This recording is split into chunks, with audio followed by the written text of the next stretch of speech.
Assalamualaikum warahmatullahi wabarakatuh. Alhamdulillahirabbil alamin wassalatu wassalamu ala asyrofil mursalin sayyidina maulana Muhammadin wa ala alihi wa sahbihi ajmain amma ba'du. Mane teng Indonesia niku penak, sing keturunan putih seneng nabi, sing ireng nggih seneng nabi, sing ra keturunan nggih seneng nabi. Mulane setan niku bingung. Nyangkane sing seneng nabi keturunan putih tok, sing seneng keturunan ireng ya seneng nabi, sing ra keturunan ya seneng nabi. Sing lakenan yo seneng nabi. Jadi kelompok itu kathah. Ini penting kalau aturaken mergi madhab Syadzili niku pancen dados pembanding madhab Sayyid Abdul Al-Haddad. Madhab Abul Hasan As-Syadzili niku sing paling masyhur diriwayataken dening Shahibul Hikam. Mergi Ibnu Athaillah As-Sakandari muridé Abul Abbas Al-Mursi, Abul Abbas Al-Mursi muridé Abul Hasan sinten Asy-Syadzili. Niku madhab ingkang bener-bener jadi pembanding. Mergi teng bab husnudzon niku beliau itu pakar. Orang itu bisa yarjuwa hawal yaumil akhir. Orang itu bener-bener dibikin nyaman mbek Allah mbek Rasul. Misalnya ngeten, sampean sowan Allah iku kudu arep-arep disangoni. Kena arep disangoni berarti nganggep Allah iku medhit. Mulane tomak niku penting. Tapi mbek pangeran aja mbek wong, tapi mbek pangeran mbek. Dados limangka nayar juwa hawal yaumal akhir. Riyen niku zaman kula alit. Niku anggere ana santri lunga iku sanggu sak umbalan. Mergo yakin kiai iku nyangoni. Lho diyakini nyangoni iku keren, berarti diyakini lomo. Lha kok yakin mlebu neraka, berarti nganggep Allah gak Rahman Rahim. Mulane yakin mlebu napa? Swarga. Mau modal urun maulid sak dina ora urun malah entuk. Terus niki rodok-rodok salah tapi semoga-moga itu sepura pangeran nggih wau. Nak sampean bener niku sifat ghafuri Allah nganggur nggih. Kerhane efektif ana sing salah. Mulane wonten cerita wonten tiyang teng multazam donga ya Allah kula paringi mboten nate salah. Iku jawabe pangeran fa'ina adhu ghufra. Wong ora tau salah sifat ghafur iku nganggur. Niki cerita sing sampean aja niru kula. Niki cerita ilmu. Niku mazhab Abul Hasan apa? Asy-Syadzili. Benten madhabe Sayyid Abdul Al-Haddad itu jalure khauf. Jadi mak dosa gede apa cilik? Ora ana gede, ora ana cilik. Ki aja delok sing mbok dosani, aja delok dosane tapi delok sing mbok dosani iku sapa. Misale Gus Wafi ngutus santri teng mriki, "Cung, tukokno rokok." Rokok itu barang makruh misal. Mestinya kan santri oleh bantah, niki kiai ku piye to barang makruh kok kon nuku. Tapi masalahnya kan arah dituruti ya gelo tenan. Jadi ojo delok kongkonane itu penting ra penting, tapi mukhalafah itu sababul fir. Misalnya kados kula niki teng mriki kan wonten botol minuman. Cung pindah rene itu kan barang sepele. Terus sampean takok urgensinya apa ya harus dipindah. Iku santri mangkelno to. Yus dipindah wae pokoke penting nurut iku cara pandang Sayyid Abdul Al-Haddad. Ki aja geman bantah pangeran senajan to perintahe sepele. Piye-piye mukhalafah ngono iku jenenge nah cara Abul Hasan Asy-Syadzili nggih boten barang gede mbek cilik kudu ana bedane wong ana kabair ana saghair. Mosok WA janda beda mbek goncekno ya kudu beda. Wong WA tok kok padha mbek napa? Goncekno ya kudu beda, kudu ana saghair, kudu ana napa? Kabair. Tapi cara Sayyid Abdul Haddad boten delok sing mbok maksiati ku sapa. Sehingga khazanah kita niki penuh dengan ilmu.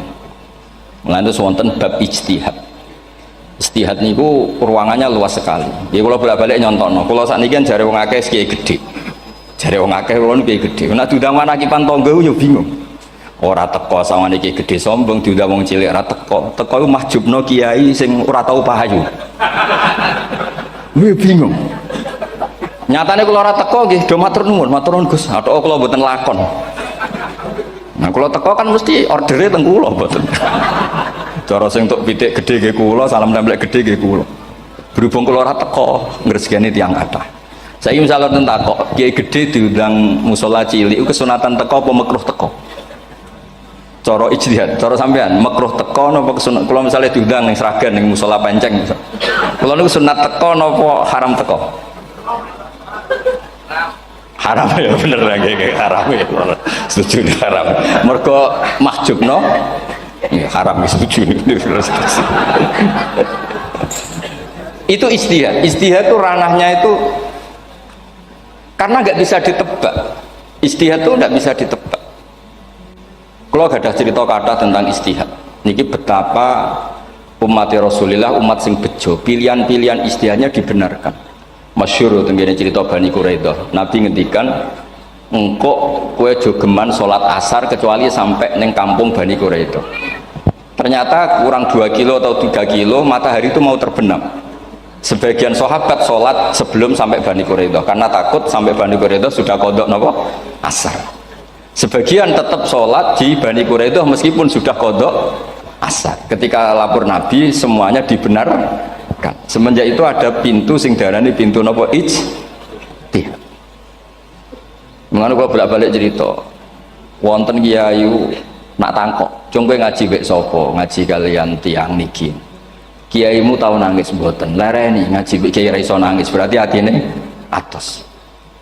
Nak Abdul Hasan Asy'ari takok, cung kowe ngaji wek kiai sopo, kiai fulan. Tahu guyu mboten nate, lereni kiai ra iso syukur mbok jeni. Kiai ra iso syukur kok mbok jeni. Karena itu masalah ijtihad. Dia masalah apa? Istihad. Istihad itu polanya enggak jelas. Wonten kiai ora gelem mulang wedok nggih kathah, alasane wedi fitnah. Pancen iman pas-pasan mawon nembe wong ayu ya bingung. Tapi nak diwalik, nak kiai ora gelem mulang wong wedok, terus sing mulang wong fasik, aliran sesat iku ya repot. Kowe ngerasa paling enggak sesat. Ya sudah seperti itu masalah-masalah apa? Istihad. Nah, kalau tak cerita saat ini balik cerita tentang Burda. Burda nu nak ngelem Kanjeng Nabi. Niku pancen dielmoni tenan. Kalau niku Burda berjanji tiba niku setengah hafal. Pancen riyen mbah kula buyut-buyut kula niku pesene ken hafal tiba, hafal berjanji, hafal Burda. Nggih mboten ngengken ngapal loh, tapi karena sering baca akhirnya hafal. Kalau beri beberapa contoh, ngelem niku nak mboten dielmoni itu kualitasnya ada bagus. Tapi kalau dielmoni itu kualitasnya bagus. Kalau beri contoh begini. Saya itu kalau pidato atau khutbah atau ngaji, apalah terserah istilah jenengan atau ceramah. Biasanya kalau seneng istilah ngaji, niku mesti ikuti sing gampang mawon. Wa ala alihi wa sahbi ajmain. Ajmain itu kalimatun fariqah bainana wa bainasyiah. Fa innana nukrimu jami'as sahabat. Ajmain itu kalimatun fariqah, kalimat pembeda. Kita ahli sunnah wal jamaah akramu jami'as sahabat. Ada kelompok sing akromu sahabian wa ahanu sahabian akhir, sehingga ajmain itu harus kita baca itu karena itu kalimatun fariqah, kalimat pembeda, kata-katanya hanya ajmain. Begitu juga berjanji itu nak ngelem Nabi niku wa ba'du fa'aqul wa Muhammad bin Abdullah bin Abdul Muttalib wasmu Syaibatul Hamdi Humitat Hisaluhus Saniyah. Karena ketika Rasulullah memaklumatkan jadi Nabi itu problemnya itu nasabnya siapa? Orang-orang yang di Palestina, di Israel, di Yordan, di Syam kalau dulu itu alamatnya Nabi itu harus turunan Ibrahim. Ibrahim sementara orang Syam menurut pengetahuan orang-orang Yahudi Syam. Maka saya berjanji menunjukkan dulu kalau nasabnya Muhammad itu ini terus sampai warafuhu ilal khalili Ibrahim, terus ila dzabih Ismail nisbatu wa muntama. Terus setelah itu terus beliau ngendikan wa adnanu bila raibin inda dzabil ulumin sabiyah ila dzabih Ismail nisbatu wa muntama. Terus ketika berjanji di Karang itu sudah ada faham-faham yang seakan-akan babahnya Nabi itu ada masalah. Terus beliau ngendikan ini Syaibatul Hamdi Sayyid Abdul Muttalib itu orang yang ketika buka Ka'bah, buka Zam-Zam saurip-uripe muji pangeran. Terus banyak lagi wasumi'a fi sulbihin Nabi sallallahu alaihi wasallam dzakarallaha ta'ala walab. Mbah yang ini bahkan dengar ketika Nabi masih di punggungnya membaca tasbih. Terus sampai fa'azim bihi min ikdin ta'allaqat kawakibud durriyah wa kaifala wa sayyidul akramu sallallahu alaihi wasallam wasitatuhumun tak. Nabi itu orang suci, makanya harus lewat rahim yang suci, harus lewat bapak yang suci, mbah yang suci, sampai ila khalilir rahman Ibrahim alaihis salam. Makanya terus dinagumkan nasabun tahsibul ula bikhulau, terus tarokus sifaha falam yusibhum aruhu min adami wa ila abihi wa ummihi. Karena kabeh sonal ismihi, semuanya itu untuk menjaga asmane Nabi Muhammad sallallahu alaihi wasallam. Kemudian Burda membentuk itu dalam bentuk nazuman. Misalnya beliau ngendikan Rasulullah itu mutiara. Jadi ketika dakwah berpola ya baik, ketika tidak berpola juga baik. Beliau cara muji Nabi, fadurru yasdatu husnan wa huwa muntazimun. Namanya mutiara ketika diuntai pasti sangat indah. Tapi terus-terusannya itu wale sayang kusu qadran ghairu muntazimi. Tapi namanya mutiara, mbok berserakan pun tetap indah. Jadi unik. Berarti ketika beliau uji, Nabi dakwah tertib pernah. Sholat tuh harus begini, harus begini, harus begini. Beliau sholatnya tuh makninah tertib. Tapi Nabi pernah sholat gak tertib. Duhur tuh 2 rakaat. Mana anak kiai rodok lalinan itu ya anak sana tuh. Duhur itu 2 rakaat. Tapi barokahnya Nabi duhur 2 rakaat diketahui cara sholat kalau salah itu gimana. Umpama Nabi sholatnya bener terus, itu akan kesulitan kita solusinya ketika ngalamin apa? Kesalahan. Makanya Nabi ngintikan ma kuntu ansa walakin unas sali as-sunnah. Aku mestinya ratau lali, tapi didesain lali biar bisa jadi sunnah. Wonten tiyang salate sawi maca surat Baqarah, wonten tiyang badhe njupuk wedhuse lah cara Indonesia. Bareng kesuwen piyambake mufaraqah.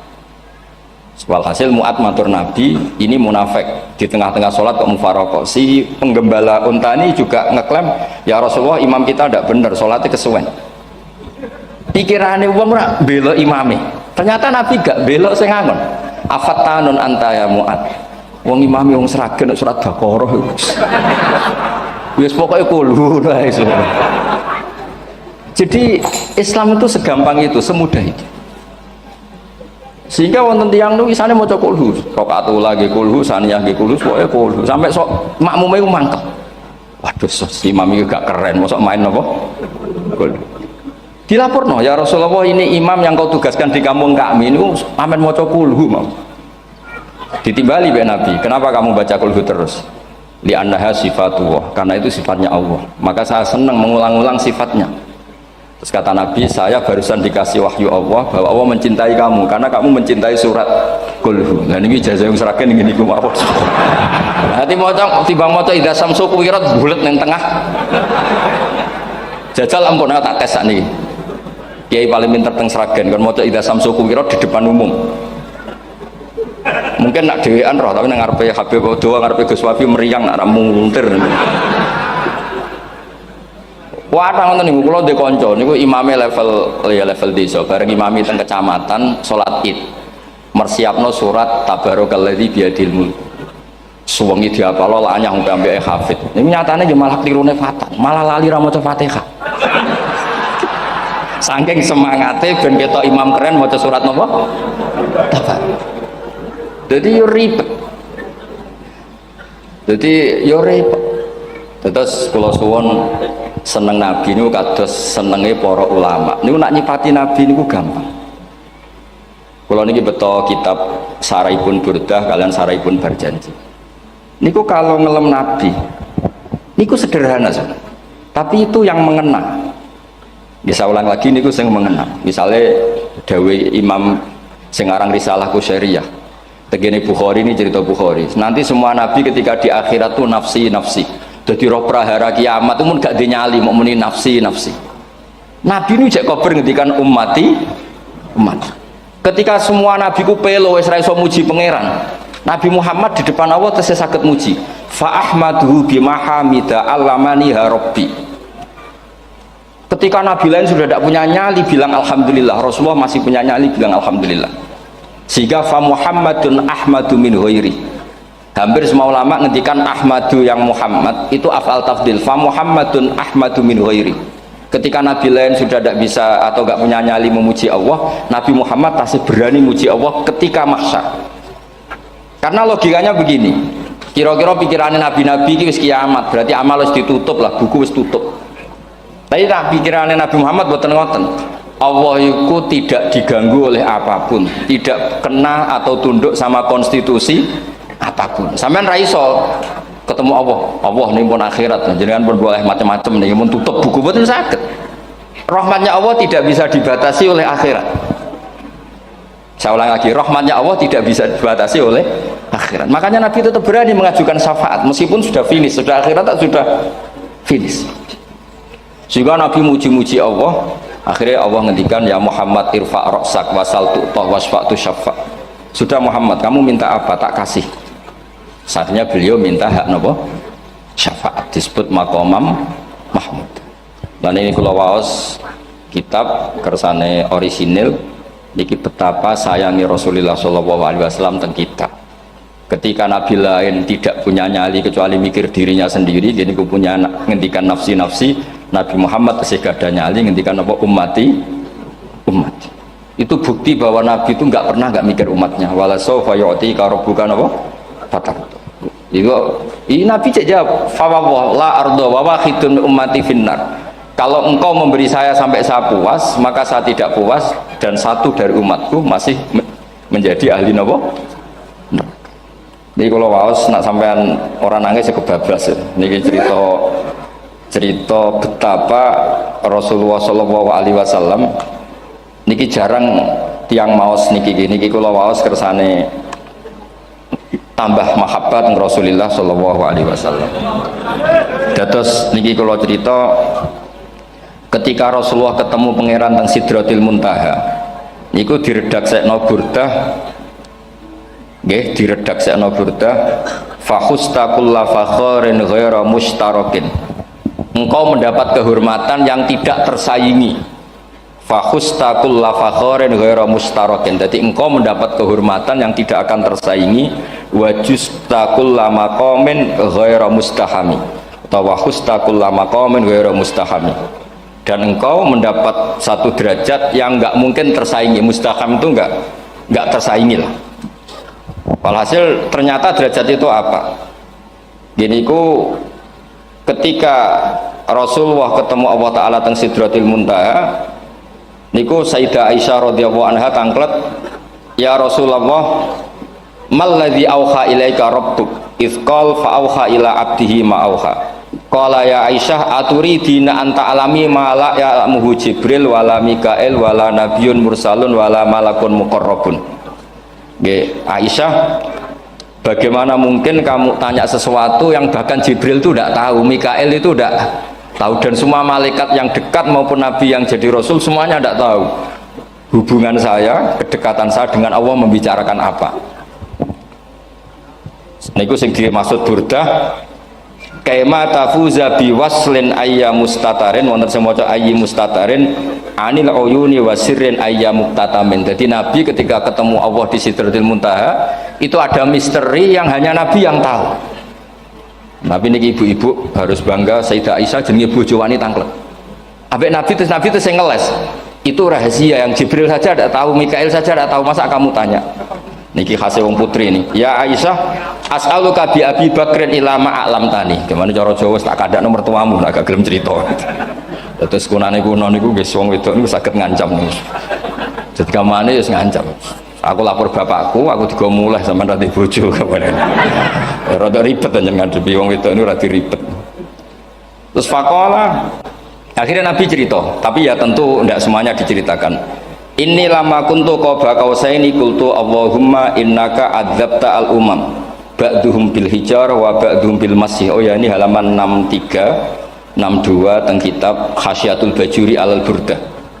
Ya, kitab Khasyatul Bajuri alal Burdah. Ya Allah, engkau menyiksa umat-umat sebelum umat saya, sebagian bil hijar wa ba'duhum bil masih wa ba'duhum bil khasfi. Fama anta fa'ilun bi ummati, lalu yang akan kau lakukan untuk umatku itu apa?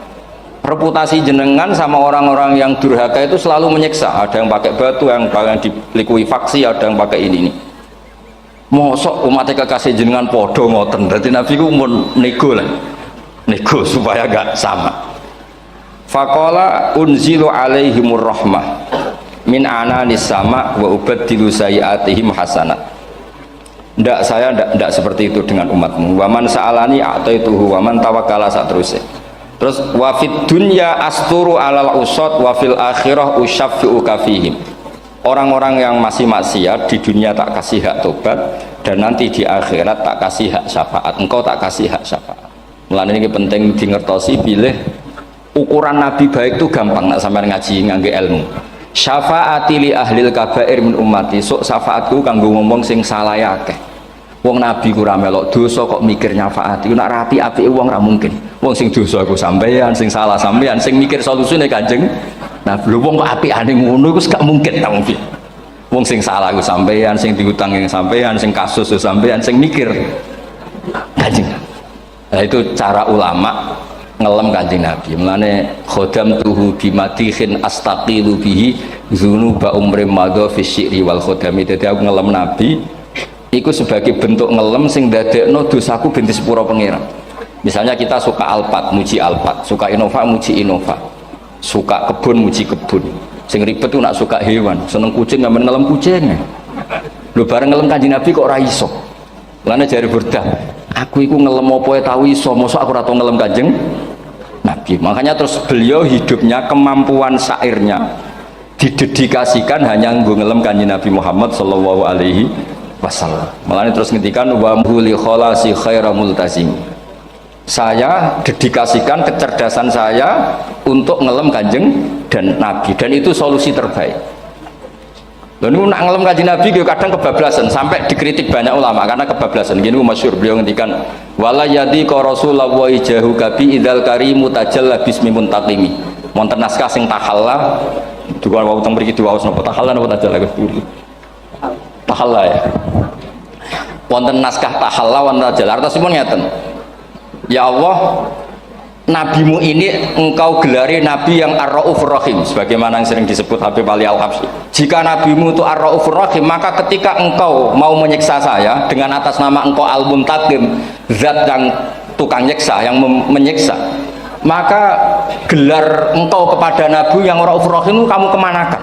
Jenengan kudu konsisten lho, kadung ngarani nabi jenengan raufur rahim.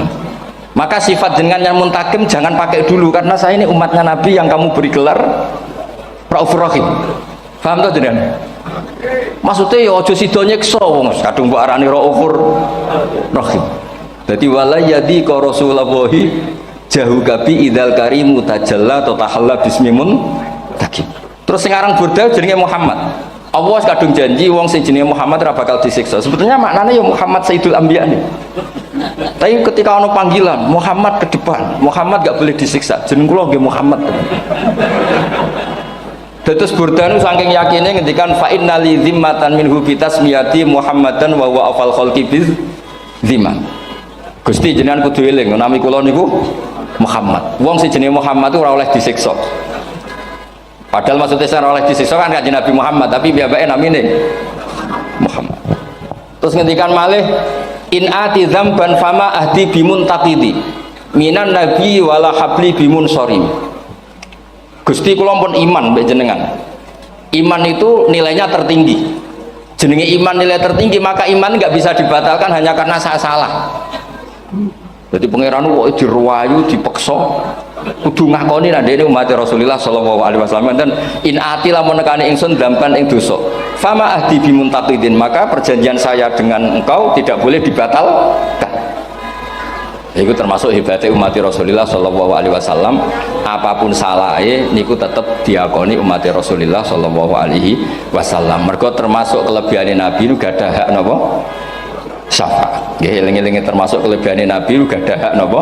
Syafaat. Meskipun kita tetap khawatir jenenge dosa nggih istighfar, tapi aja dadi putus asa mergo napa in anti dzamban fama ahdi bimuntaqidi minan nabiyyi wala habli bimun sorim. Terus niku cerita-cerita madhe ulama teng Rasulullah sallallahu alaihi wasallam. Mereka milih kata-kata sing wong apik eling terus. Nggih eling terus. Wau kados wau fadur yasdatu husnan wa huwa muntazimu wa laysa yanqusu qadran ghairu mun. Jadi dulu tuh pernah ada faham-faham sing cara zahiri hadis iku abai nabi itu seperti ini cara zahiri hadis. Tapi ahli sunnah wal jamaah terus dipendapat bapak nabi ku min ahlil jannah. Mergo apa? Wa kaifala wa sayyidul akramu sallallahu alaihi wasallam wasitatul muntaqah. Nabi itu orang suci, pasti lewat rahim-rahim yang suci. Minal aslabi thahira ilal arhamiz zakiyatil fakhira. Itu logika yang dibangun. Sehingga terus mantep baru kayak wau mau sedibak mau berjanji kiyakinan wong Islam an-nabi min abihi wa ila jaddi sampai Adam niku kabeh tarokus sifaha falam yusibhum aruhu min adami wa ila abihi wa ummi. Begitu juga masalah iman. Soal misalnya ada pertanyaan ilmiah, lalu Ibrahim gimana karena nanya Azar itu kafir, Zaman ada nur Rasulullah Shallallahu Alaihi Wasallam, Azhar belum kafir. Setelah intikal ke Ibrahim, baru Azhar kafir. Atau ada yang menjawab istilah abun di situ itu majaz. Sebetulnya Azhar bukan bapak kandung, tapi apa? Paman. Selalu ada jawaban ilmiah dari ulama-ulama ahli sunnah wal jamaah. Tapi kalau pesen teng jenengan, sementing niku mau tiba berjanji nopo budan, ada 1-2 bait yang jenengan tahu maknanya, sehingga nanti kualitas mahabbah kita, kualitas kecintaan kita pada Rasulullah Shallallahu Alaihi Wasallam niku tambah. Misalnya ngeten, kula kan nekuni tafsir ya. Ada ayat rubama yawaddul ladzina kafaru law kanu muslimin. Niku hampir semua mufassir konsensus sepakat jeng ben nek wong Islam mlebu neraka. Niku sampean kudu ndonga, nek mlebu neraka muga-muga jejer wong kafir sing kecangkeman. Niku dinyek. Jarene iman nekani mau oleh jutene neraka padha wae aku. Apa meneh misale sampean hafal Quran jejer wong sing hafal jare kapit kok ora mlebu napa neraka. Kudu ana sing ngenyek. Mergo Allah nu tersinggung sakwise ana wong sing napa ngenyek. Akhirnya Allah tersinggung. Niku sing diceritakno tiba. Wa izzati wa jalali la ja'altu man akhlasa li bisyahadati kaman kadzdzaba bi adkhiluhumul jannata bi rahmati. Ora iso wong dekne tauhid apapun salahe wong dekne ndek tauhid ora ngarah dadi ahli neraka selawase kaya wong kafir. La ja'altu ora bakal gawe sapa ingsun man akhlasa li bisyahadah, orang yang tauhidnya benar, kaman kadzdzaba bi sebagaimana orang yang tidak bertauhid sama saya, adkhiluhumul jannata bi rahmati. Padahal Allah dilapuri malaikat, malaikatnya kira diprovokatif. Malaikatnya lapure wajadnahum asrafu ala anfusihim wajadna amalahum minadz-dzunubi ka'amsalil jibal. Jare pangeran wis timbang seputi Gusti, wanane salah tok. Reputasine salah tok. Zira annahum yasyaduna alla ilaha illallah wa anna muhammadar. Niku jawabe pangeran wa izzati wa jalali la ja'altu man akhlasoli kaman kadzdzaba bi adkhiluhumul jannata bi rahmati. Nah, lafat-lafat seperti ini kita akan punya harapan ketika ndelok umat sing carane iman tesih blepotan, carane sholat cek blepotan, carane zakat cek blepotan. Kita selalu punya harapan barokahnya iman, barokahnya mahabbah ning Rasulullah Shallallahu Alaihi Wasallam, mereka tambah hari tambah baik. Jangan beragama yang tidak punya harapan, karena agama ini bagi yang punya harapan. Dimangka yarjuwa wal yaumal akhir, bukan yang tidak punya harapan. Kanjeng Nabi sekaruan Nabi orang terbaik dilarani wong Taif, disiksa wong Mekah. Niku malaikat usul kula siksane ya Rasulullah karena mereka menghina kekasih Allah. Mereka ada iman. Nabi masih punya harapan. Mungkin mereka ada iman, tapi asawah ayyukhrija bal arju ayyukhrijawah min aslabihim may ya'budu wa la yusyriku bihi syai'an. Anak bapak orang iman, aku cek di harapan anak putune iman. Dan sedekah Rasulullah Shallallahu Alaihi Wasallam. Sani kata bapak era poso, anaknya melok TPQ, bareng poso juk gendong, akhirnya bapak izin melok poso. Bapaknya mau Quran ra tau, bapaknya nekani wisuda anaknya hafid. Mulane bapaknya ora kena dibentuk, ya arep-arep napa? Anake. Nah anake ora kena dibentuk ya arep-arep putune nganti Imam Mahdi turun nang ngoten mawon. Pokoke agama niki limangka nayarjuha wal yaumal akhir. Terus kula suwun sak napa madzhab Abdul Hasan Asyadzali. Nggih pancen madzhab niku kathah, tapi kula suwun agama teng zaman akhir dawuh Mbah Mun kudu kathah rojae. Nggih mergi walladzina amanu asyaddu hubbal lillah. Dawuh Imam Ghazali ar-roja yuqaddam alal khauf. Mergo roja dadekno mahabbah. Orang yang punya harapan itu lebih mudah mahabbah. Dan hubungan kita dengan Allah itu hubungan mahabbah. Ini ku walladzina amanu asyaddu hubbal lillah. Saman roh anake wakal kok hubungane putus asa mesti maksudno. Tapi nek hubungane iso wae saiki nakal sok ben gak. Iso wae saiki goblok sok ben gak. Senajan to sok ben ra terbukti lah, penting hidup itu ada harapan. Guys, penting hidup ini apa? Ada harapan. Kata ulama ngendikan afdhalul ibadah intizarul farad. Apa ibadah selalu punya apa? Harapan. Terus Indonesia yang seperti ini kita berharap akan lebih baik, akan lebih baik. Wong cilik kula niku sing jilbaban mau keluarga ketok. Sakniki kathah tiyang napa? Jilbaban. Cilik kula tiyang salat di masjid nggih mboten serame sekarang. Sampeyan ra iso grutu, tapi salat tok tapi atine ngene-ngene. Wah ya ribet nak ngoten sampeyan nyoal ideal nggih ribet. Pira-pira gelem napa? Kira-kira purun apa? Sholat purun teng masjid. Sama ndak usah memaksa ideal, wong kita tidak pernah apa? Ideal. Kula suwun cerita-cerita teng tiba teng berjanji bahwa Nabi sahibus syafa'ah, Nabi nu tiyang sing peduline napa ummati. Jadi ketika Nabi lain mboten gadah nyali ngadepi hisab, ngene iku do muni nafsi, Nabi tesih gadah nyali mikir umate ngendikan ummati. Carane apa? Muji pangeran bimahamida allamani rabbi. Lane dawuh iki teng ulama-ulama dawuh fa Muhammadun ahmadu min ghairi. Makanya summiya Muhammadan mergo li annahu satu wasammihi idza wada'atihi Muhammadan li annahu satu madun apa ubah wa summiya Ahmad li annahu ahmadu min ghairi. Ini hampir semua ulama ngendikan ketika teng mahsyar semuanya Nabi gak punya nyali untuk matur minta sama Allah mergo wis kiamat berarti wis nis Nabi tesih gak ada pikiran Allah itu tidak terhalangi oleh kiamat, Allah tidak terhalangi oleh akhirat, Allah tidak bisa dihalangi apapun, sehingga Nabi tetap wani jaluk pangeran. Berarti mujine Nabi ku lebih top karena tahu Allah itu tidak terbatasi. Nah karena Allah tidak terbatasi, podo-podo Allah wapian, wis tak jaluk kanggo umatku sing mati alat tauhid. Berhubung Nabi ngoten terus Allah ngendikan ya Muhammad irfa ra'sak napa wasal tu'tah wasfa tusaffa. Muhammad kepala kamu angkat, kamu minta apa saya turutin. Terus Nabi minta hak napa syafaat. Seseorang bertobat. Dulu umatnya Nabi Musa ada yang menyembah anak sapi, ijel itu, harus tobat. Itu tobatnya ekstrim betul. Kalau tobat sekarang kan cukup istighfar sama istighosah. Kalau dulu enggak, liyak tulal bari umingkum al mujrimah, yang terbebas dari dosa menyembah anak sapi, membunuh yang terlibat atau pernah menyembah anak sapi. Makanya ayatnya apa? Fatubu ila bari'ikum faqtulu anfusakum. Ya, jadi orang-orang yang pernah menyembah anak sapi itu tobatnya apa? Faktulu anfusakum. Sebab itu semua ulama berkewajiban menerangkan nasa mansuh. Sampai Sayyidina Ali suatu saat ada mubalek atau ustadz itu ngajar di masjid, ditanya, kamu tahu nasa mansuh enggak? Enggak tahu. Kata Sayyidina Ali, berhenti jadi mubalek, lisensinya dicopot. Dicopot, kemudian halakta wa ahlakta, kamu rusak juga merusak. Kenapa demikian? Logikanya begini, semua nabi itu kan panutan. Saya ulang lagi ya, semua nabi itu panutan. Tapi kalau kamu tidak tahu nasaman, so jangan-jangan kamu ikut nabi sebelum kamu, yang nasahnya itu syariatnya sudah apa? Mansukhoh, sudah di nasah. Itu kayak kasus Sunda Wiwitan itu.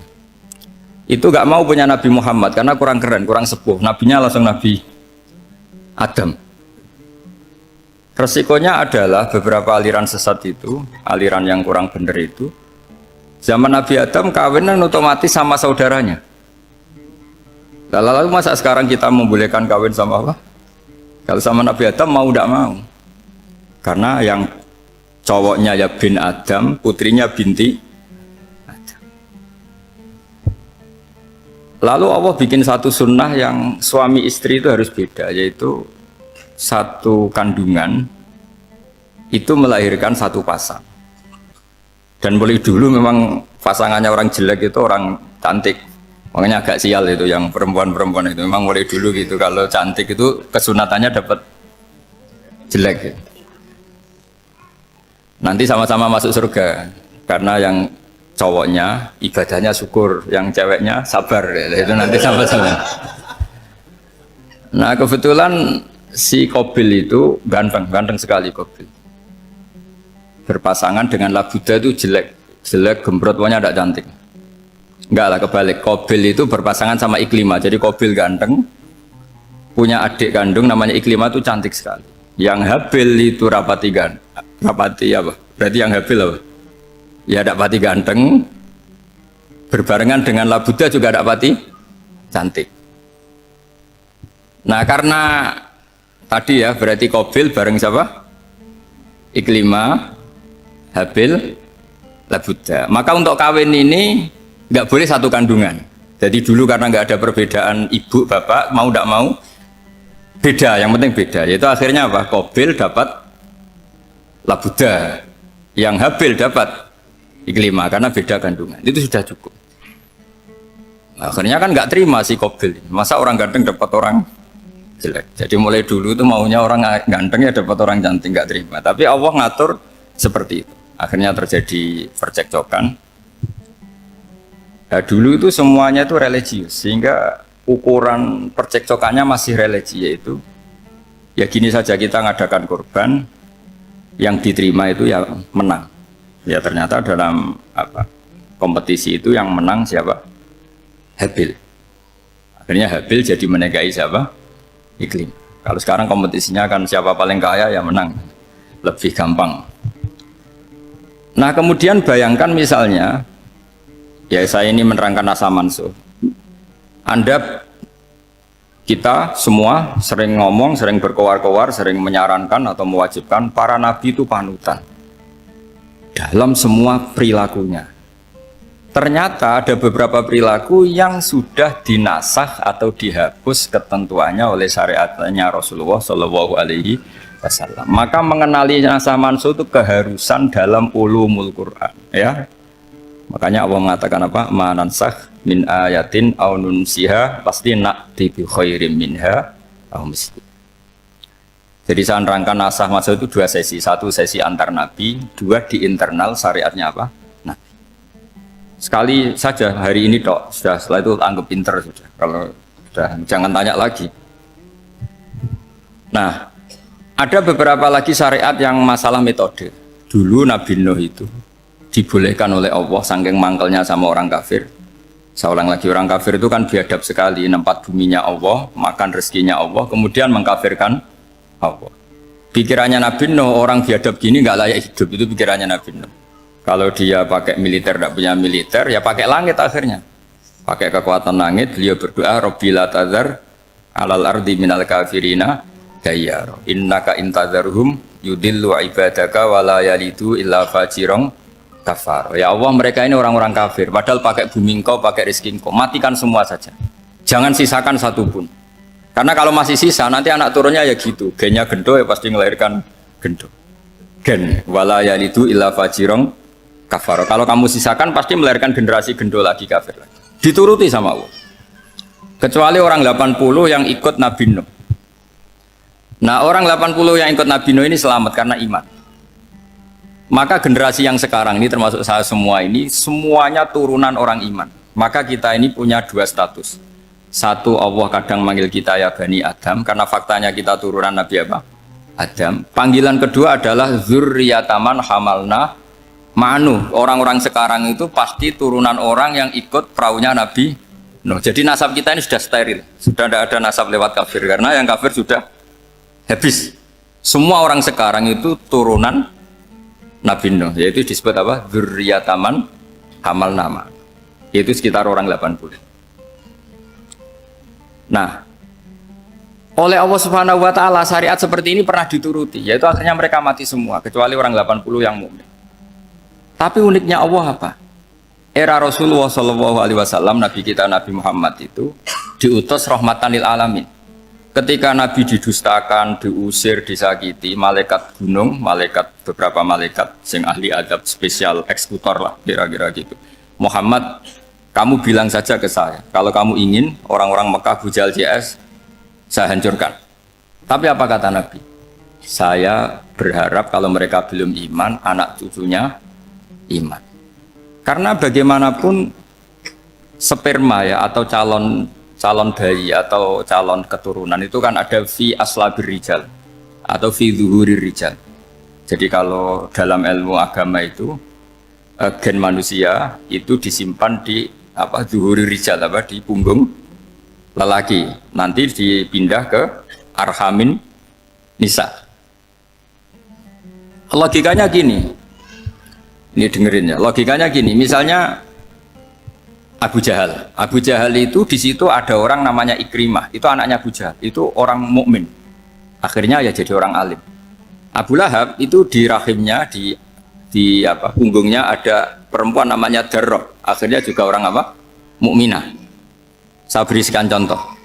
Khalid bin Walid itu anaknya Walid. Walid itu musuh besarnya Rasulullah, tapi di punggungnya ada orang bernama Khalid. Ini dengerin. Nah di punggung ini kira-kira Allah sudah tahu apa belum? Jawabannya sudah. Artinya kalau ini mati atau kamu bunuh, kamu sebenarnya nggak bunuh orang kafir saja, bunuh calon orang mukmin yang sekarang masih bersemayam di punggungnya orang-orang kafir. Jadi bisa saja orang yang sedang kafir itu ada sekian calon generasi yang suatu saat mukmin. Itu syariat yang diajarkan ke Rasulullah Shallallahu Alaihi Wasallam. Karena kasefnya Nabi, kasef itu satu kondisi di mana seorang Nabi itu dipertontonkan sesuatu yang nggak kelihatan. Itu dalam bahasa Arab kasef atau mukasyafa. Nabi dipertontonkan ternyata banyak orang kafir yang di punggungnya itu ada calon generasi mukmin atau muslim. Akhirnya Nabi gak berani. Jangan bunuh. Mungkin bapaknya ada iman tapi anaknya iman. Betul, Abu Jahal punya anak Ikrimah, Abu Lahab punya anak Darrah, Walid punya anak siapa? Walid. Itu mirip seperti kita. Bapak era sholat, anak ETPK sholat. Akhirnya bapaknya katut sholat. Banyak gak di Indonesia? Bapaknya tidak bisa baca Quran, anaknya hafid. Nah, itu kalau bapaknya kamu habis, tidak ada yang meselin. Makanya biarkan hidup saja. Nah, artinya gini, andai kan tidak ada ulama yang menerangkan nasa mansuh, dikira syariat Nabi Nuh itu abadan mu'abbadat, selamanya lama. Sehingga main teror sama orang kafir sah berdasar Nabi Nuh. Padahal kita sudah ganti Nabi. Yaitu syariatnya Rasulullah Shallallahu Alaihi Wasallam. Masyhur itu ketika Nabi ngendikan, saya tidak minta mereka dihukum, tapi ya Allah saya minta Allah mahdi qaumi fa innahum layak lamun. Mereka kafir itu karena tidak tahu. Sehingga ada periode. Loh kalau perang itu beda. Perang itu konteksnya duel. Itu tidak harus sama Abu Jahal, Abu Lahab. Ada penjahat mau bunuh kamu wajib perang enggak? Wajib. Penjahatnya meskipun muslim apa harus kafir? Meskipun muslim. Maka kata ulama fikih sebetulnya perang duel itu bukan syariat muslim sama kafir tok. Masih muslim sama muslim, misalnya ada orang mau merkosa istri kamu, terus dia pamit gini, saya muslim loh, beri hak loh. Nggak bisa. Saya penjahat loh, muslim, jadi kamu nggak boleh merangin saya, ngelawan saya kan muslim. Nggak bisa, tetap harus dilawan. Makanya kata ulama-ulama fikih, pertarungan sama musuh itu tidak harus sama orang kafir. Orang muslim pun yang mengganggu kehormatan kita, misalnya mau merkosa istri Anda, itu harus dilawan. Makanya Nabi ngendikan mangkutila duna mali fahuwa syahid, mangkutila duna harimi fahuwa syahid. Orang yang mati karena membela kehormatan keluarganya atau hartanya, maka dia mati syahid. Dan penjahat yang mati ini muhaddarun damu, diabaikan sehingga nggak kena kisos, pembunuhnya nggak kena. Misalnya ada penjahat mau bunuh kamu duel menang, kamu nggak kena kisos karena ini muhaddarun damu, diabaikan kehormatannya. Padahal dia muslim, apa? Muslim. Ini perlu. Jadi ini mengaji ini agak jelimet tapi gampang. Kan kalau paham nggak paham selesai, jadi nggak baca selesai itu. Sehingga kalau nggak ada nasa mansuh, maka orang selalu berpikir pokoknya sementing ikut Nabi. Nah itu bahayanya kalau Anda tidak tahu detail, jangan-jangan syariat yang kamu ikuti itu syariat yang sudah berstatus mansukhoh, telah dicabut. Dan itu banyak. Makanya kata Sayyidina Ali ketika ada orang ngajar gak tahu nasa mansuh, halakta wa ahlakta, kamu rusak dan merusak orang lain. Seperti tadi pernah ada kawin itu satu turunan, yaitu era Nabi Adam. Masa kita sekarang kawin sama satu turunan, kan gak mungkin. Ya kan, pernah ada membumi hanguskan orang kafir, yaitu syariatnya Nabi Nuh. Itu dihapus oleh syariatnya Nabi Ibrahim dulu, yaitu Nabi Ibrahim menghentikan apa? Faman tabi'ani fa innahu minni wa man asoni fa innaka ghafurur rahim. Ya, kalau orang ikut saya ya Allah ya pasti golongan saya. Kalau yang masih maksiat, masih balelo, saya berharap engkau ampuni. Akhirnya banyak orang kafir tobat. Coba era Rasulullah itu semua orang kafir Mekah itu kafir. Nabi belum wafat, itu sudah ada 114.000 mukmin semua. Jadi Nabi menangi mayoritas orang menjadi mukmin dari mayoritas kafir, yaitu disebut waro'aitan nasa yadkhuluna fi dinillahi afwaj. Andai kan Nabi Muhammad pakai syariatnya Nabi Nuh, bisa nggak mengislamkan orang sebanyak itu? Nggak bisa kan?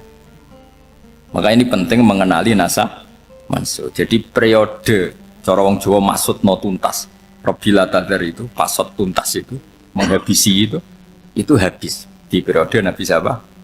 Nuh. Syariat itu sudah nggak dipakai lagi. Yang dipakai apa? Faman tabi'ani fa innahu minni waman asoni fa innaka ghafurur rahim.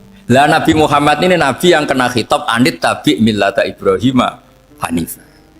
Jadi masternya Nabi Muhammad itu mentornya Nabi Ibrahim. Sehingga syariatnya ya faman tabi'ani fa innahu minni waman asoni fa innaka ghafurur rahim. Tidak syariat Rabbi la tadzar alal ardi minal kafirina daya. Jelas ya. Jadi mengenali nasa manso itu penting sekali karena kalau ndak Anda halakta wa ahlakta, kamu merusak diri kamu sendiri juga merusak orang lain karena menfatwakan hukum yang sebetulnya sudah berstatus mansukh hanya berdasar itu kan syariatnya nabi-nabi dulu. Syariat yang apa? Syariat yang nggak pernah terhapus hanya satu, usuluddin, yaitu tauhid, itu sama. Tapi kalau syariat itu beda-beda atau furu'iyah itu beda-beda. Itu tadi saya beri contoh era Nabi dulu kalau ada pakaian najis dipotong, dibuang. Era Nabi Muhammad dicuci. Orang kafir dihabisi oleh langit. Era Nabi Muhammad nggak boleh, bahkan didoakan Allahumma hdi qaumi fa innahum la ya'lamun.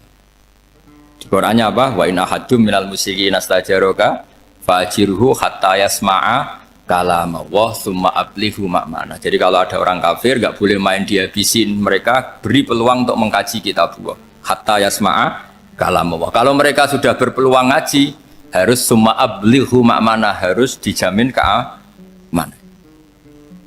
Ya, karena apa? Dzalika bi annahum qaumul la ya'lamun. Bagaimanapun mereka memang karena tidak tahu. Nah, kenapa tidak tahu? Karena tadi mereka tertutup oleh kultur yang beratus-ratus tahun. Mbah-mbahnya mereka menyembah batu, menyembah berhala. Ya tahunya itu ya Tuhan. Bagaimana Anda bisa menjelaskan sesuatu yang sudah beratus-ratus tahun kan tidak gampang. Maka ada periode dimaklumi, apa? Kalau era sampean kan, mosok waktu disembah saking gobloknya orang, kamu lahir kan sudah nyembah Allah, tidak nyembah batu. Bayangkan kalau kamu jadi mereka. Wong perut kamu saja disuruh makan pizza sakit kok, karena saking lamanya makan sambal kan gitu. Kamu bilang perempuan Indonesia saja cantik kok, saking lamanya jadi orang Indonesia. Padahal orang Indonesia tanyakan orang Eropa, cantiknya di mana? Kamu lahir di Afrika, bilang orang Afrika itu cantik, tanyakan orang Eropa, cantiknya di mana? Hitam gitu kok. Jadi orang itu pasti terkooptasi oleh sekelilingnya. Orang Afrika akan bilang wanita Afrika itu cantik. Coba tanyakan orang Eropa, cantik apa enggak? Belas. Orang Eropa yang kulitnya gitu kata orang Eropa indah, kata sampean koyok anaknya kebo katanya kuda jadi. Jadi orang itu akan terkooptasi oleh sekelilingnya. Bayangkan kalau semua orang nyembah berhala terus kamu ndak, alasan kamu apa? Kan menentang mayoritas. Dan itu berat. Maka dimaklumi oleh Allah dzalika bi annahum qaumul la ya'lamun fi manah panyeruarah. Nah, pemakluman ini yang mulai sekarang terkikis. Orang main pukul saja nggak mau ngaji. Nggak mau ngaji Quran secara kafah. Jadi fatwanya Islam kafah tapi ngajinya Quran nggak kafah. Ngambil 1-2 potongan ayat dipakai dalil. Jadi Islamnya inginnya kafah tapi ngajinya Quran nggak. Kalau kafah ya hafal 30 juz itu. Kalau mau ya, kalau mau kafah ya hafal berapa?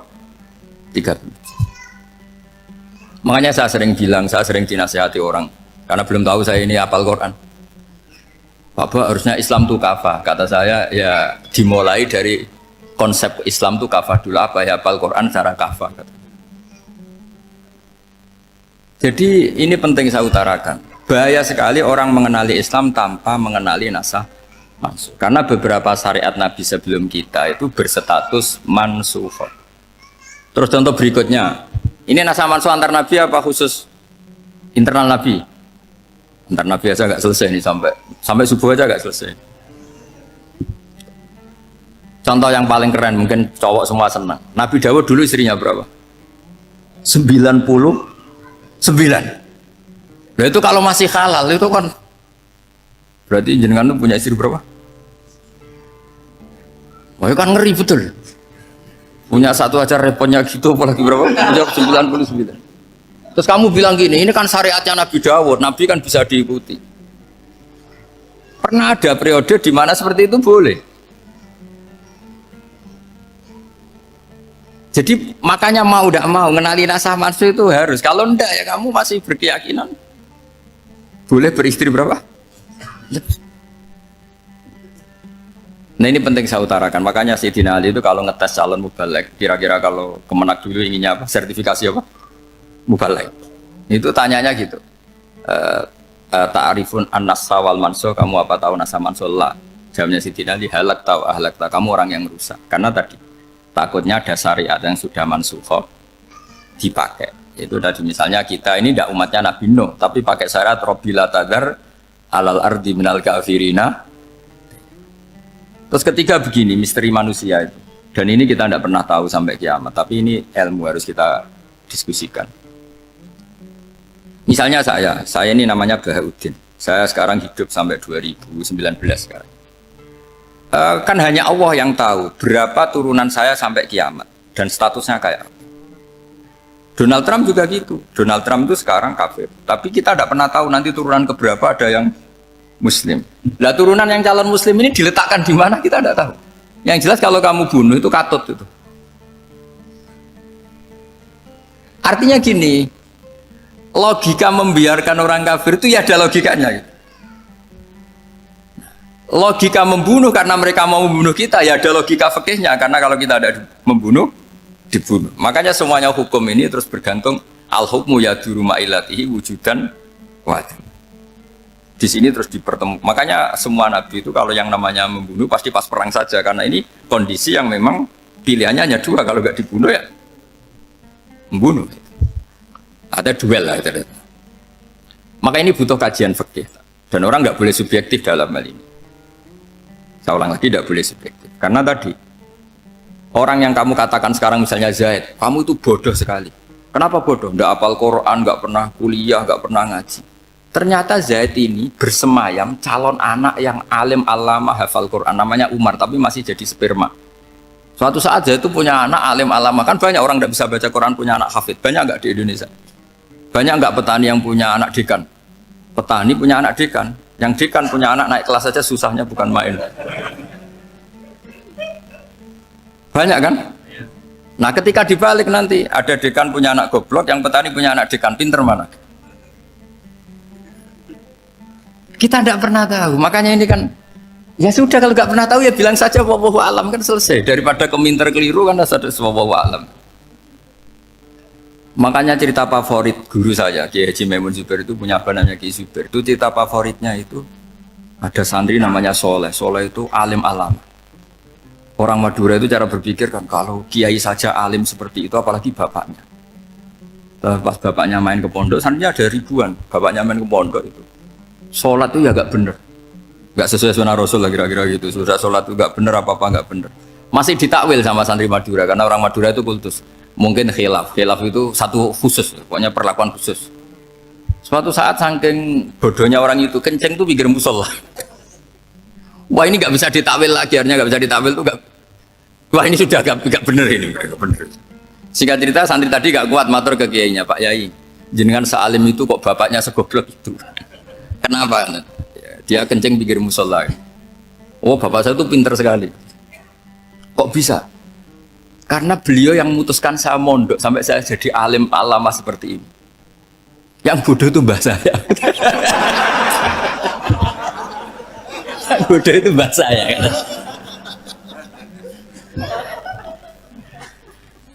Artinya gini, sekarang misalnya Anda dekan, atau Anda rektor, atau Anda profesor, atau Anda kiai top mubalek kondang. Anda mubalek kondang terus punya anak, gobloknya bukan main, atau apalagi anaknya ketangkep KPK. Yang satu anaknya orang bodoh jadi dekan. Kalau kompetisi ini pinter mana coba? Ada ahli metodologi tapi anaknya itu terlibat narkoba. Yang ini petani utun, anaknya dekan. Kira-kira kalau dikompetisikan pinter mana? Anaknya pinter petani tadi gitu. Yang ketika petani kamu vonis bodoh gitu. Tapi siapa tahu kalau ini menyimpan calon, paham ya? Kita tidak pernah tahu. Makanya Quran selalu ngajari dalam ilmu sosial itu wa in adri la'allahu fitnatul lakum wa mata'un ila. Di dalam ilmu sosial itu kita harus jawab tidak tahu. Karena mudah. Makanya saya tadi pagi ngaji di direktorat, saya bilang, saya pernah diprotes orang, Gus kamu udah jelas 01 apa 02. Ya saya jawab, manusia itu makhluk yang paling gak jelas. Sekarang soleh, suatu saat bisa saja gak soleh. Yang sedang gak soleh, suatu saat soleh. Sesuatu yang mungkin rubah kok kamu fanatik itu gimana? Nalarnya itu gimana? Coba kita tahu dulu, Wahsy itu pembunuh Hamzah, akhirnya mati mukmin ya gak? Padahal orang yang sangat dibenci Rasulullah karena membunuh Sayyid siapa? Hamzah. Sa'labah yang tukang itikaf di masjid, akhirnya su'ul. Kita tidak pernah. Nah kalau nggak pernah tahu ya tidak usah terlalu fanatik biasa saja. Kayak jenengan seneng saya itu ya saya tidak tahu sampai kapan ya. Saya seneng sampai kapan ya tidak tahu. Kayak suami istri. pas nikah harmonis bulan madu sampai kapan pertanyaannya. Yang jelas paling awet itu pasangan jelek itu pasti nggak awet. Makanya jadi guyonan tuh. Pasangan tuh jangan baik-baik gak awet, kalau jelek tuh awet. Ternyata maksudnya cantik sama ganteng itu suatu saat pasti jadi jelek. Yang jelek sama jelek pasti jelek terus. Makanya jadi guyonan. Kalau pasangan jelek itu awet katanya. Tapi kalau pasangan baik, ternyata baik wajahnya itu pasti gak awet. Suatu saat pasti jelek. Tapi yang jelek awet. Karena mulai dulu ya jelek sampai itu. Awet jeleknya maksudnya bukan. Ya jelas ya. Jadi saya mohon sekali ini ilmu. Sampai ndak urusan ini bukan urusan cocok tidak cocok tapi ilmu. Ilmu harus kita dengar bahwa syariatnya para nabi itu yang sifatnya furu'iyah, tidak usuliyah, tidak tauhid itu potensi rubah. Sehingga mengkaji nasah mansukh itu satu keharusan seorang ulama. Makanya setiap ada syariat nabi hal hadis syariah mu'abbadah amla, mansukhah amla. Karena potensi itu tinggi. Kita tahu dulu semua nabi sholat menghadap apa? Baitul Maqdis. Era Rasulullah dipindah ke Ka'bah. Tapi kalau kamu katakan total Baitul Maqdis ya tidak juga. Nabi Ibrahim mulai dulu madhabnya ke Ka'bah.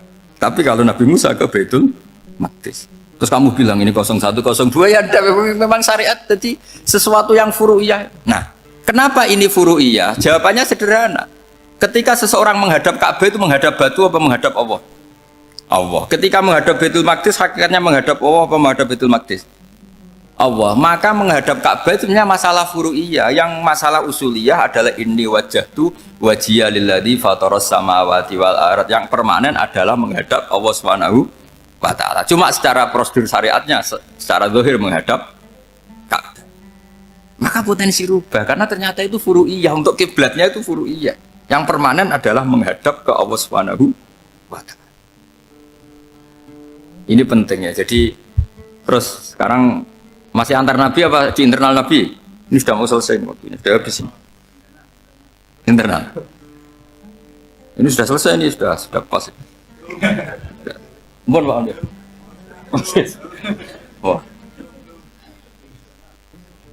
Jam ini sudah. Sampai mana tadi? Diteruskan apa enggak? Sudah ya, sudah kayaknya sudah. Biar kelihatan cerdas terus. Sekali pertemuan sudah pinter gitu. Berapa? Setengah jam sudah pinter. Yang internal nabi apa antar nabi? Internal ya, sudah sekarang ke internal. Kalau internal lebih banyak lagi contohnya. Yang masyhur tentu masalah Baitul Maqdis. Dulu Rasulullah pernah sholat menghadap Baitul Maqdis 16 bulan. Berapa?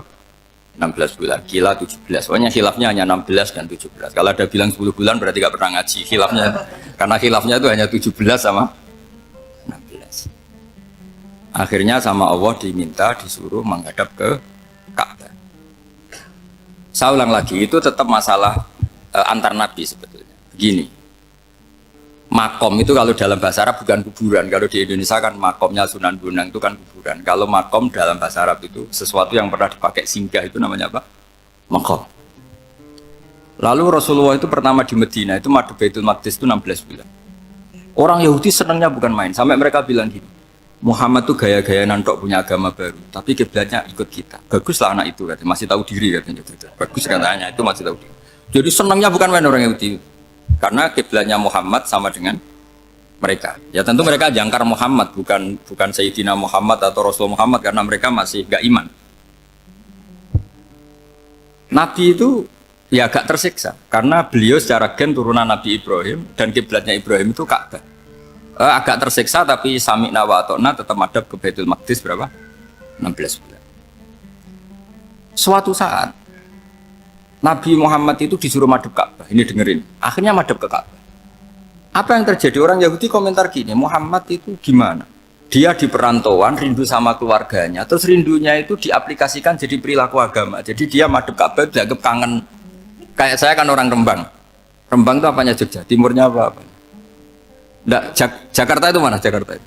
Barat sana ya? Ibaratnya saya orang Jakarta, terus merantau di Jogja. Dulu kiblatnya itu menghadap ke timur, terus ketika madhab ke barat kata sampean, wah itu padune kangen apa? Keluarga. Juga kurang ajar orang Yahudi. Jadi orang Yahudi itu memang paling pinter bully. Makanya kalau sampean tukang bully itu ya agak-agak ya enggak. Saya enggak ngomong agak ya, pokoknya agak-agak ya. Pinter bully orang Yahudi. Makanya nggak ada orang debat sepinter orang Yahudi. Yang bisa ngalahkan hanya Tuhan itu. Orang Yahudi yang bisa ngalahkan hanya Tuhan. Loh, Sayyidina Ali tak orang paling terkenal cerdas. Itu kalau sama orang Yahudi itu pusing. Karena ya apa logikanya itu. Saya beri sekian contoh. Ada orang Yahudi tanya gini, Muhammad, kalau kambing mati itu yang bunuh siapa? Ya Allah, mati langsung itu. Agama kamu itu aneh, Mak. Yang langsung sentuhan Allah haram, tapi yang lewat tangan-tangan jahil manusia malah halal. Harusnya itu yang halal, kan orisinal langsung Allah yang bunuh. Jeduteknya itu aneh, dari cara berpikir itu aneh. Nah cara sampean nih kan, nak halal pangan kue, tapi Nabi kan nggak boleh bertutur kata kasar gitu. Kalau yang jadi Nabi saya untalan ngono kan gitu. Tapi Nabi kan nggak boleh kasar. Jadi Nabi itu problem karena nggak boleh apa? Kasar. Kalau kita kan gampang, ya nak halal untalan kan selesai, apa? Tapi Nabi nggak boleh kasar gitu. Jadi nak jadi nggak Nabi, nggak sampean itu kan enak. Mau keliru ya pantas, mau apa saja pantas. Karena kan nggak panutan. Kalau Nabi nggak bisa meluruskan kebenaran itu harus tetap sesuai akhlak. Ya jadi agak kerepotan. Makanya punya Umar, alhamdulillah ada yang nggak perlu aturan gitu. Jadi enak. Jadi ya itu memang aturannya harus itu. Coba Nabi itu perang tapi nggak boleh bunuh. Kayak apa susahnya? Beliau jadi sasaran tembak tapi nggak boleh bunuh. Kalau sahabat kan enak, duel, relax, santai, bisa tarung. Kalau Nabi nggak boleh. Makanya Nabi meskipun ikut perang terus nggak ada sejarah orang yang dibunuh. Ya, hanya satu peristiwa itu pun dibaca orang kafir, ditangkis Nabi, pedangnya kembali ke dia mati. Tapi nggak ada yang Nabi. Karena Nabi kalau pembunuh nanti itu terus kayak pendekar kan susah juga punya Nabi kok. Habis perang misalnya Nabi tanya, Muhammad habis serang berapa? 1000. Ya repot juga punya Nabi mantan apa?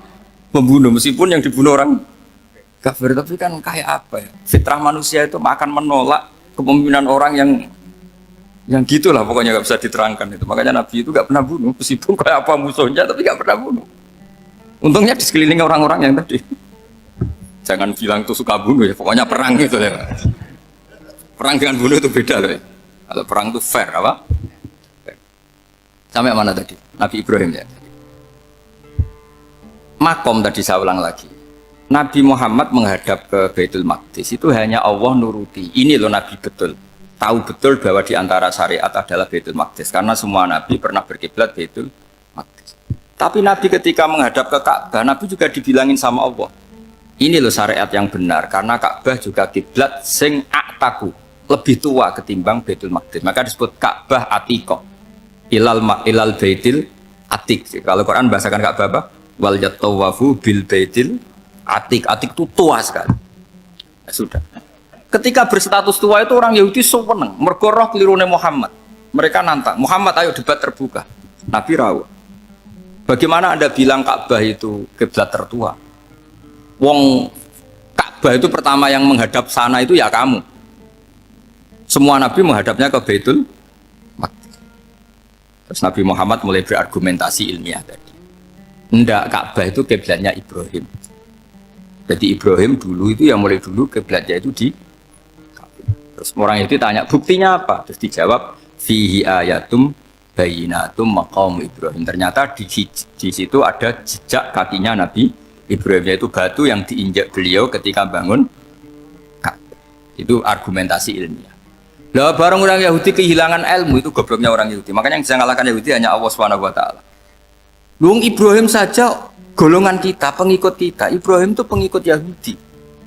Wah itu Nabi mulai senyum-senyum, mulai tertawa-tawa. Wah itu goblok orang terdidik.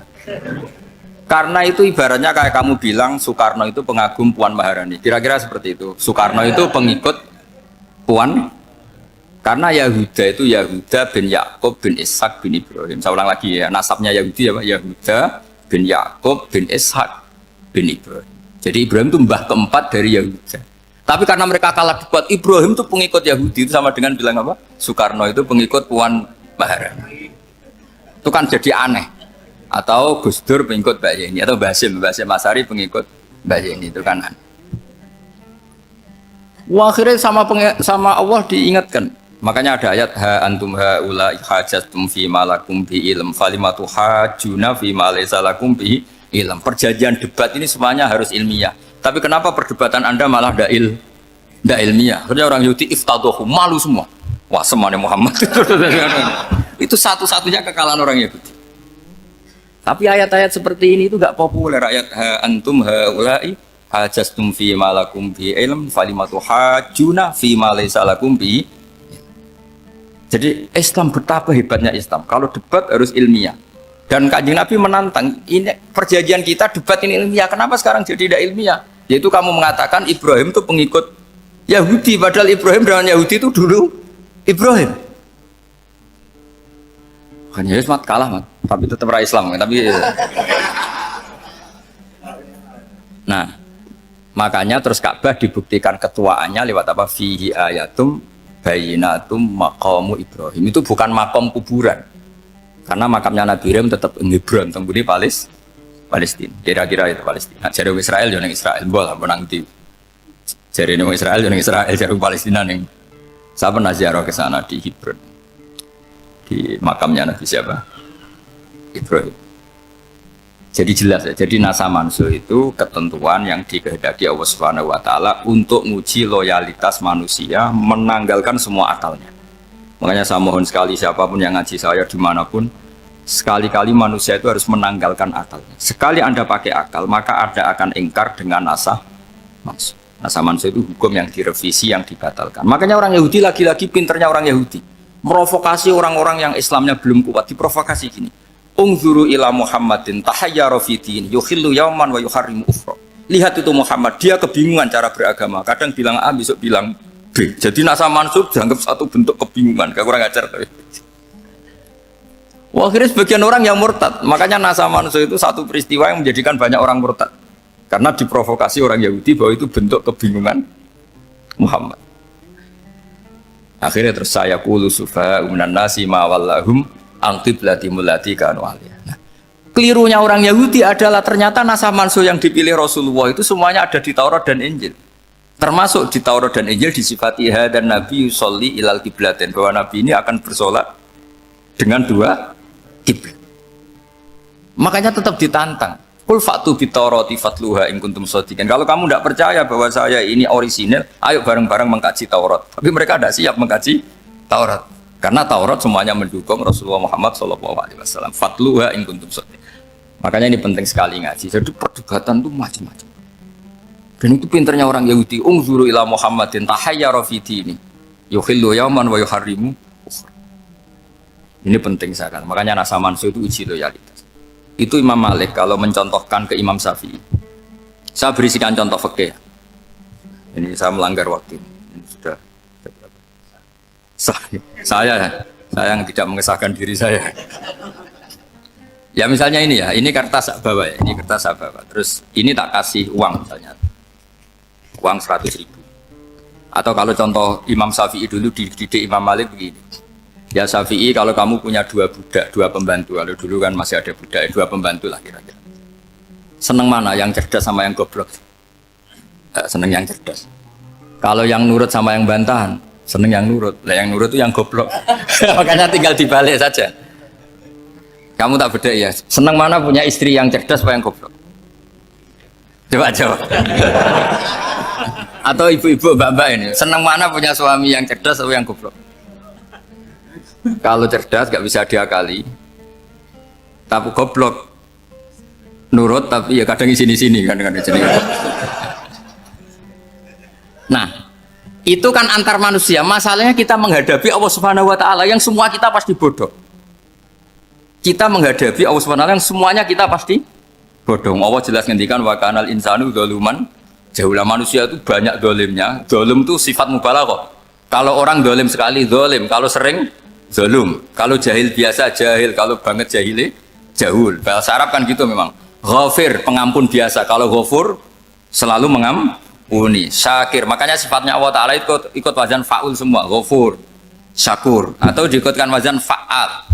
Kalau goblok biasa jahil, goblok banget jahal kan itu.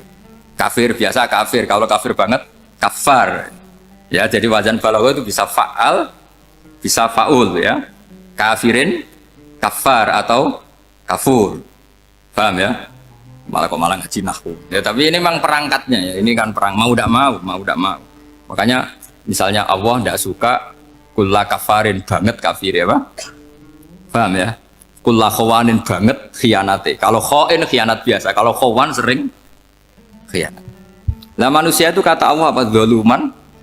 Wis banget dolime banget.